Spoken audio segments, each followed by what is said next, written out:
नमस्कार. आष्टी नगरपंचायतच्या संदर्भामध्ये जे आपल्या आष्टीमधील रहिवासी मंडळी आहेत, किमान 5 ते 7,000 घरं आणि जिथं आपण राहतो त्या व्यावसायिकासाठी, रहिवाशांसाठी संवाद साधण्यासाठी मी आपल्यासमोर आहे.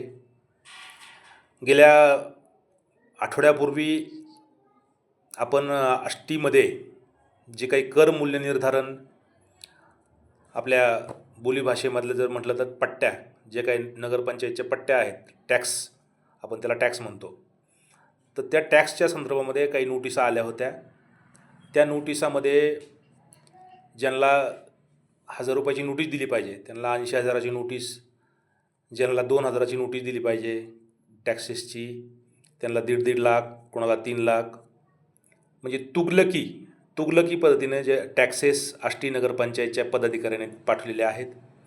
एक खाजगी अमरावतीची एजन्सी त्यांनी प्रॉपर्टीची मोजणी केली आणि प्रॉपर्टीची मोजणी करून म्हणजे कुणाच्या तरी सांगण्यावरून आष्टी शहरातल्या 5,000 ते 7,000 लोकांना टार्गेट केलं आणि टार्गेट करून खंडणी गोळा करावी अशा पद्धतीनं टॅक्सेसच्या नोटिसा पाठवलेल्या आहेत.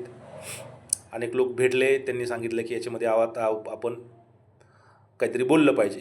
तर आम्ही मग त्याच्यामध्ये तक्रारी दाखल केल्या. तक्रारी दाखल करताना आष्टी शहरामधील आपले प्रतिष्ठित जे व्यापारी आहेत त्या व्यापाऱ्यांनी सह्या केल्या, ज्यांचे म्हणजे खरोखर अन्यायकारक गोष्टी आहेत.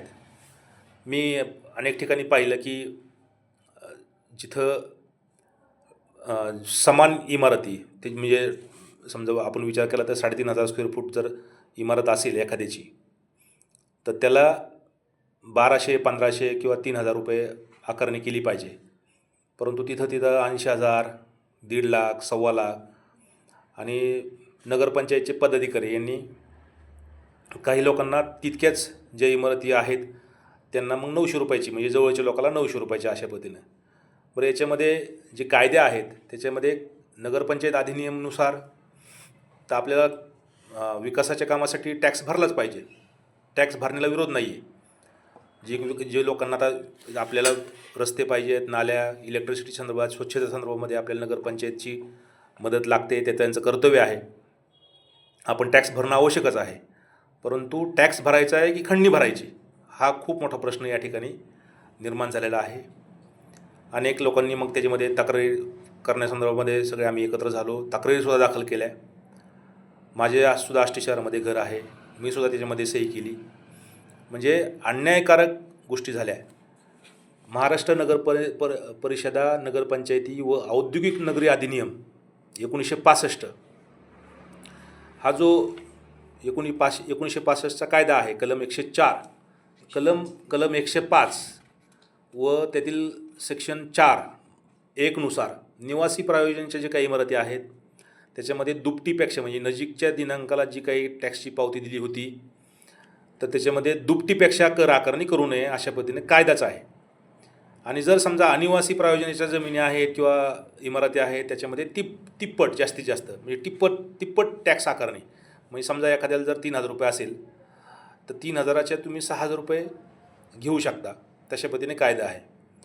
याशिवाय 3,000चे तुम्ही 9,000 घेऊ शकता. असं अनिवासी प्रयोजन म्हणजे समजा जे काही भाड्याने बँका जे काय आहेत किंवा त्याच्यामध्ये 3,000, समजा 3,000चे तुम्ही 9,000 करू शकता.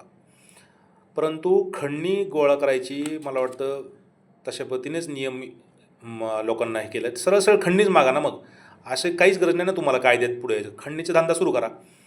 आता मी बाकीचं आव्हान तर याच्यामध्ये काहीच बोलत नाही, पण हे याच्यामध्ये लोकांचं अक्षरशः काही लोक म्हणले की आम्हाला आष्टी सोडून जायचं आहे.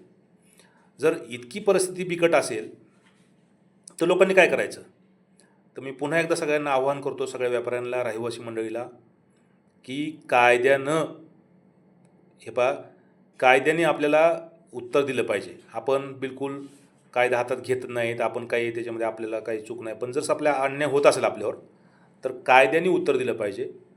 एक जिल्हाधिकारी महोदयांना आम्ही भेटलो होतो. जिल्हाधिकारी महोदय म्हटले की आमच्याकडे सुद्धा अपील दाखल करा. म्हणजे मी आज जो आता तुमच्यासोबत संवाद साधतोय, जरी विभागीय आयुक्तांनी चौकशीचे आदेश दिलेले असले, तहसीलदारांनी सुद्धा विभागीय आयुक्ताच्या आदेशानुसार खाली तहसीलदाराने सुद्धा नवीन एक आदेश दिले होते. हे दोन्ही जरी आदेश दिले असले तरी एक या वाढीव कर मूल्य निर्धारांच्या संदर्भामध्ये एक आपण अपील दाखल करणं जिल्हाधिकारी महोदयाकडे आवश्यक आहे. ही अपील आपण आता एक 2-4 दिवसामध्ये दाखल करतो आहे. ज्यांना कोणाला अडचणी असतील, मार्गदर्शन पाहिजे असेल तर कृपया आपण मला संपर्क करू शकता. मी तुम्हाला कधीही याच्यामध्ये मदत करायला तयार आहे. आपण वकील लावा, वकिलाला तुम्हाला पैसे नसतील तर तसं पण मला सांगा, तशी आम्ही मदत तुम्हाला करूया. आणि अतिशय भेदभावपूर्ण आणि अवास्तव कर आकारणी विनाकारण आपण कुणावरही आरोप करू नये. जर का चांगले याच्यामध्ये जर का निस्पृह पद्धतीने जर नोटीस दिल्या असत्या तर आम्ही बिलकुल विरोध केला नसता, कधी विरोधही केला नाही. आष्टीच्या नगरपंचायतीच्या संदर्भामध्ये बिलकुल आम्ही कुठेही लक्ष नाही घातलं. आम्ही नेहमी सहकार्यच करत आलो आहेत. परंतु ही जी कर आकारणी आहे ही अक्षरशः भेदभावपूर्ण आहे आणि अवास्तव कर आकारणी. जर याच्यामध्ये टॅक्स लोकांनी भरायचं म्हटलं तर एक तर लोकांना प्रॉपर्टीवर कर्ज काढावं लागेल, अन्यथा आष्टी सोडून जावं लागेल. एवढे 2च मार्ग आहेत शहरातल्या लोकांवर. ठीक आहे, हा विषय पुढं आता निवडणुकीत याचे जी काही फळं भोगायचे आहेत तर नगरपंचायतचे आता स्थानिक जे काही नगरपंचायतचे आपले पदाधिकारी आहेत त्यांना ते फळं 100% पुढच्या निवडणुकीत भोगावं लागतील. त्याच्यावर मी काही जास्त बोलत नाही. हा काही राजकीय विषय नाही आजचा.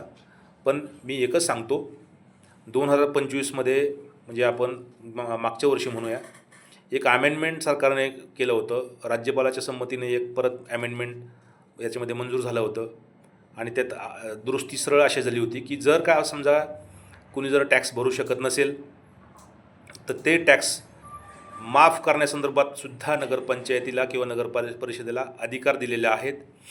जर जो कोणी टॅक्स भरत नाही किंवा ज्याच्यामध्ये थकीत आहेत, काही अडचणीमध्ये ते टॅक्स भरू शकत नाहीत, अशामध्ये सुद्धा नवीन दुरुस्ती कायद्यामध्ये केलेली आहे. म्हणजे जिथं अडचणीतून सरकार मार्ग काढत आहे येथील स्थानिक आपले जे लोकप्रतिनिधी आहेत हे आता स्वतःचे कायदे निर्माण करण्याचा प्रयत्न करत आहेत आणि लोकांना या कराच्या आडून लोकांकडून खंडणी वसुलीचा कार्यक्रम चालू आहे. मी याच्यामध्ये जास्त काही राजकीय बोलत नाही, पण जे काही वास्तविक लोकांचे जे काही कर आकारणी किंवा कर मूल्य निर्धारण ज्याच्यामध्ये झालेलं आहे, अक्षरशः लोकांवर अन्याय आहे. या अन्यायावर कुठंतरी बोललं पाहिजे म्हणून आज मी सगळ्याशी संवाद साधतो आहे. आता भविष्यातसुद्धा आपल्याला येत्या 8 दिवसात पूर्ण आपल्याला सगळ्याला याच्यामध्ये अपील दाखल केल्या पाहिजेत. अपीलच्या संदर्भामध्ये जर काही मदत लागली कृपया संपर्क करा. आणि जर काही अडचण पडली तुम्हाला तर अडचणीसुद्धा मी तुम्हाला सगळ्यांना मार्गदर्शन करायला तयार आहे. लोकांच्या प्रश्नामध्ये आपण राजकारण न करता वास्तव परिस्थिती ज्याच्यावर अन्याय झाला आहे त्यांना मदत करण्याच्या दृष्टीनं मी आज आपल्याशी बोलतो आहे. आणि याच्यामध्ये राजकीय विषय नाही. याच्यामध्ये जर आपल्याला जर का वास्तव जर आपल्याला टॅक्सेसच्या नोटीस दिल्या असत्या तर मी सुद्धा याच्यामध्ये सरळ सांगितलं असतं की विकासाच्या कामामध्ये आपण सगळ्यांनी सहकार्य करण्याच्या दृष्टीनं नगरपंचायतीला टॅक्सेस आपण भरले पाहिजेत. त्या अनुषंगानं शहरातील स्वच्छता,